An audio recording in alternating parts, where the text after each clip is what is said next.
दिन एक दूसरे को चीज़ें तालीम करते थे। अब जैसे तस्बीह पढ़ने का एक तरीक़ेकार होता है, अब ज़्यादातर लोग तस्बीह जब पढ़ रहे होते हैं तो तस्बीह पूरा राउंड कर देते हैं, जबकि तस्बीह जब पढ़नी चाहिए ना तो उसको पूरा जो मनका होता है ना उसको पार नहीं करना चाहिए, उसको वापस लौट जाना चाहिए।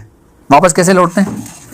जैसे मिसाल ये तस्बीह है, ठीक है, हमने यहाँ से पढ़ना शुरू करी, अब हम ये पढ़ते आ गए, अभी हमने पूरी पढ़नी शुरू कर दी तस्बीह, ठीक है। अब इसको हमने ऐसे पार नहीं करना, हमने यहाँ रुक के यहीं से लौट जाना है। अच्छा, ऐसा क्यों करते हैं?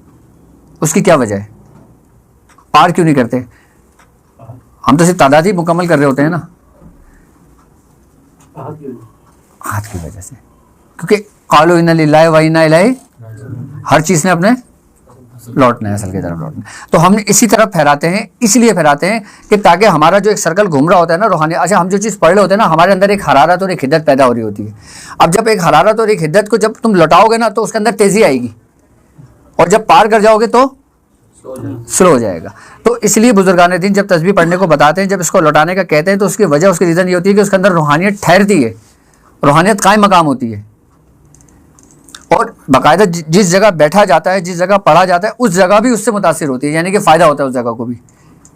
यानी कि अगर वो बंदा अगर तस्बीह इस्तेमाल कर रहा है, तस्बीह में भी फ़ायदा है, जहाँ नमाज पे भी फ़ायदा है, उसके हर चीज़ में फ़ायदा है, क्योंकि हर चीज़ का नुज़ूल हो रहा होता है, रूहानियत का ज़हूर हो रहा होता है उसके ऊपर, इसी तरतीब के साथ ख़ास। इसीलिए बुजुर्गान दीन फरमाते हैं कि जब तुम कोई चीज़ तस्बीह को पढ़ा करो तो वापस लौटाया करो उसको फैलाया नहीं करो, उसको पार नहीं करा करो उसको, तो उसकी एक अलग तासीर है। अच्छा, एक तो होता है तस्बीह पर पढ़ना और एक होता है फिंगर पे पढ़ना। अच्छा, उंगलियों पे पढ़ने का भी तरीक़ेकार है, उंगलियों पे पढ़ने का भी तरीक़ेकार है। अब हम उंगलियों पे आप किस तरीके से पढ़ते हो? नॉर्मल पढ़ने शुरू कर दे तो ऐसे जैसे पढ़ते हो, जबकि ऐसे नहीं पढ़ी जाती। हाथों पे पढ़ने भी बुजुर्गान दीन ने बाकायदा इसको तरीक़ेकार समझाए हैं कि अगर आपने इसकी इब्तिदा करना है ना तो आपने सीधे हाथ से अपनी इस उंगली से यहाँ से शुरू करना है, आपने ऊपर की जानिब पढ़ना है, ऐसे। हाँ, लोग ऐसे चल रहे होते हैं, ऊपर से चल रहे होते हैं, जबकि ऊपर से नहीं चलना चाहिए। इंसान नीचे से ऊपर की तरफ जाता है या ऊपर से नीचे की तरफ आता है? तो नीचे से ऊपर की तरफ जाएगा ना, तो उसकी तरतीब इस तरीके से करनी चाहिए, यहाँ से पढ़नी चाहिए। जैसे हम कोई पढ़ रहे होते हैं अल्लाहु अल्लाह अल्लाहु अल्लाह अल्लाहु अल्लाह, इस तरीके से हम इसको पढ़ने शुरू करेंगे यहाँ से ऐसे। फिर जब यहाँ पर ख़त्म हो जाएगा फिर हम इस फिंगर से शुरू करेंगे, यानी कि हमने इस फिंगर से शुरू करा तो फिर इसी फिंगर से शुरू करेंगे, फिर हम इसको पढ़ना शुरू कर देंगे इसको। अच्छा, अब ऐसा क्यों करते हैं? क्योंकि हम जब अपनी फिंगर्स के ऊपर पढ़ रहे होते हैं ना तो इसका असर जो होता है ना वो हमारे लतीफ़े पर होता है। कौन सा लतीफ़ा होता है? लतीफ़ा नफ्स पर। किस पर होता है? लतीफ़ा नफ्स पर इसका असर होता है। अच्छा, आज मेडिकल साइंस कहती है कि यहाँ के जो मसाम होते हैं ना, अगर हम इसको मुख्तलिफ पुश करें ना तो हमारे इतने हिस्से को आराम आता है, मैदे के हिस्से को। जबकि हमें हमारे बुजुर्गान दीन ने जो चीज़ें तालीम करी हैं हम उसी से कर रहे हैं, तो अपना हर मर्ज़ का इलाज कर लेते हैं।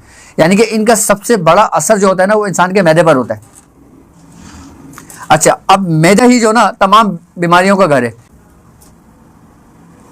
अच्छा, हम इसी तरतीब के साथ हमें कितने फ़वाइद हो रहे हैं लेकिन हम इससे गाफिल हैं। अच्छा, इस तरतीब के साथ अगर आप कोई अमल करेंगे ना उसका फ़ायदा सबसे बड़ा पता है क्या होगा? उसका सबसे बड़ा फ़ायदा ये होगा कि आपको इस्तकामत दी जाएगी।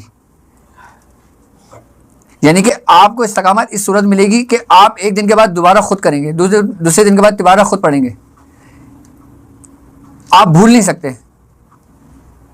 क्यों? क्योंकि आपकी फिंगर जो ना आपको इंडिकेट कर देंगी कि तुमने पढ़ना है।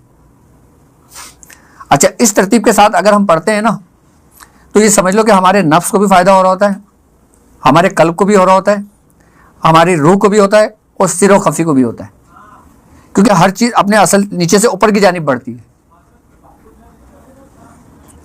ये हमारी कैलकुलेशन, हमारी जो पढ़ाई के फिंगर का तरीक़ेकार होता है ना, ये उसकी वजह से होता है सारा। आपने देखा होगा ना, अक्सर बुजुर्ग बैठे होते हैं। अब आप ये देखें, अक्सर जो लोग मुराकबे के अंदर बैठते हैं, अब मुख्तलिफ मज़ाहिब के लोग जब वो बैठते हैं तो वो किस तरीके से शेप बनाते हैं अपना? इस तरीके से शेप बनाते हैं। उसका क्या वजह है? उसकी क्या रीज़न है? हाँ, अच्छा, ये चीज़ जब आप दबाएंगे ना, इसको हल्का सा पुश करेंगे, ये पुश करेंगे, तो आपके जिस्म के ऊपर से थकावट उतरेगी।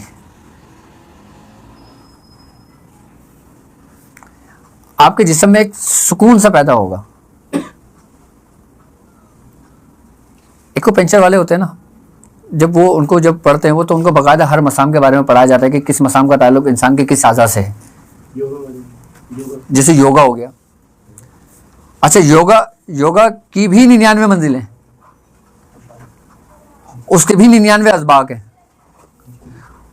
उसका जो 100वां है ना, वो समझ लें कि खफील अख्वा जिसे कहते हैं ना, वो हिंदुओं में उसको कहते हैं कि क्या नाम था उसका, शर्म धातार। ये इनका आखिरी होता है, शर्म धातार जो होता है। इस तरीके से अगर हम बैठते हैं, पढ़ते हैं, कुछ करते हैं, तो सबसे पहले हमारे जिस्म को सुकून मिलता है, आराम मिलता है हमारे जिस्म को। ये तो हो गई हमारी तस्बीह की पूरी तहरीकें और तस्बीह का तरीक़ेकार, पढ़ने का तरीक़ेकार, जिसमें अक्सर लोग बहुत ज़्यादा गलतियां करते हैं। अच्छा, हम लोग तस्बीह ज़्यादातर पता है क्यों इस्तेमाल करते हैं? कि हमने तादाद को पूरा करना होता है, इसीलिए इस्तेमाल करते हैं ना। लेकिन जो तस्बीह की रूहानियत है, हम उससे गाफिल होते हैं। तस्बीह की भी अपनी रूहानियत है। अच्छा, अकीक के दानों की आप अगर तस्बीह फेरेंगे ना, अकीक के दाने अगर आप तस्बीह बना के रखते हैं, तो उससे रूहानियत में बहुत तेज़ी से तरक्की होती है। किससे? अकीक के दाने से। मरजान के दाने की आप तस्बीह बनाते हैं ना, तो उससे आपको बहुत जल्दी फ़ायदा होता है। अच्छा, मरजान, अकीक और फिरोज़ा नहीं, याकूत, ये 4 पत्थर ऐसे हैं कि इन चारों पत्थरों का ताल्लुक चारों अनासिर से है। किन चारों पत्थरों का?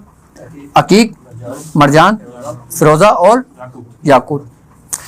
अल बैरूनी अपनी किताब में इन चारों पत्थरों के बारे में लिखता है कि इन चारों पत्थरों का ताल्लुक इंसान के चारों अज़ाए रईसा से होता है